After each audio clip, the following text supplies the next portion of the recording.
I'm now joined by Sheila Cuyasso, the Superintendent for Victoria ISD, here to talk to us about some need-to-knows before back to school.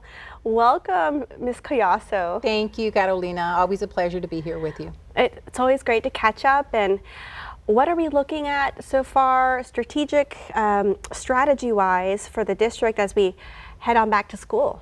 As you know, the last few months we had been working on our strategic plan, so we have formalized our 2025-2029 district strategic plan. Oh, wow. This outlines where we're going over the next 4 years with very clear metrics and expectations for performance across 5 strategic plans. So that's an essential document. I even want to get a copy of that because we don't really have a clear picture as far as the data goes because of everything that's happening with the ratings, the school report cards. I just went to go look and see what are our latest numbers, and we got to get that information directly from the district. Absolutely. So next week we get formal ratings, and we're real excited to share the results and where we ended up at the end of last year. So we'll have that for you.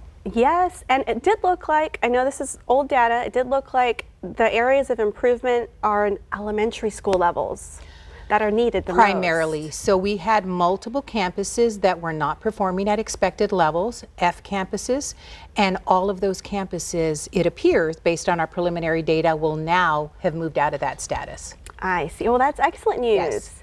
And I know there are some new things coming, like a cell phone policy, an attendance contract. Yes.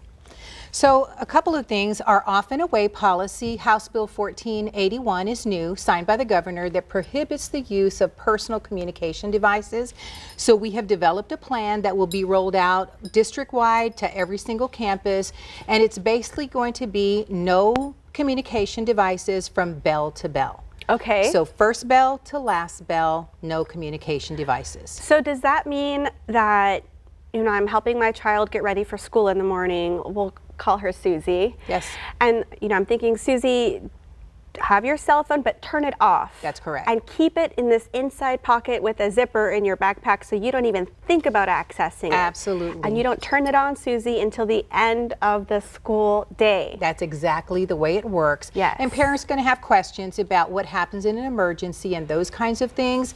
This policy, what we roll out with that to them, will explain how we're going to handle all those protocols. Now, we have been living with cell phones for a long time now. When you say off, does that mean do not disturb?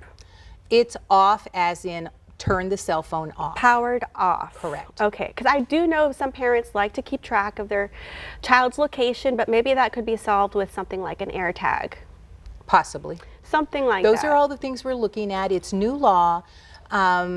Every district across the state is basically managing how they're going to handle this, and so we have our protocols, and we're actually adopting policy to go with this at the district level.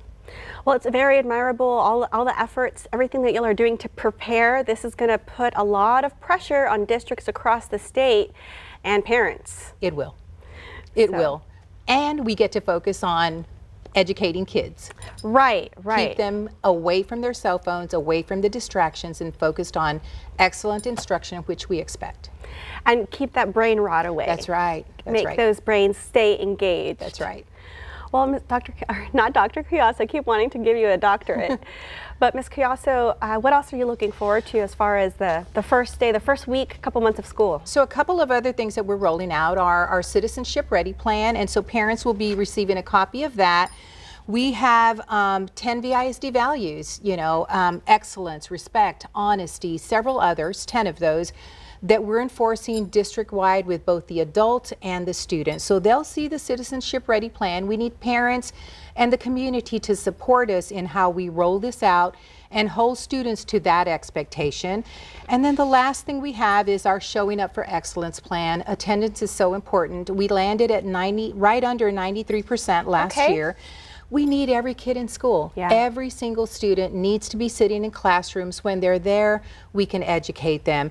So we will be sending this to the parents. It also has a commitment that the students, the parents, the campus, and I signed as well, all saying this is what we agree to do to ensure that every single student is in schools every day. I love that engagement. I'm Yes. hoping it's going to be a great year, and I'm excited to see the results. And that's what it's about, everybody working together to make sure that every single student, all 13,000 of them, have the best education possible. Well, we're excited. Thank you so much, Ms. Cuyasso, for everything you're doing. I hope that you have a great start to the school year, and we'll be checking in. Thank you. My pleasure. All right, well, coming up, don't go anywhere. We hear from our friends at the Welder Center. We'll be right back.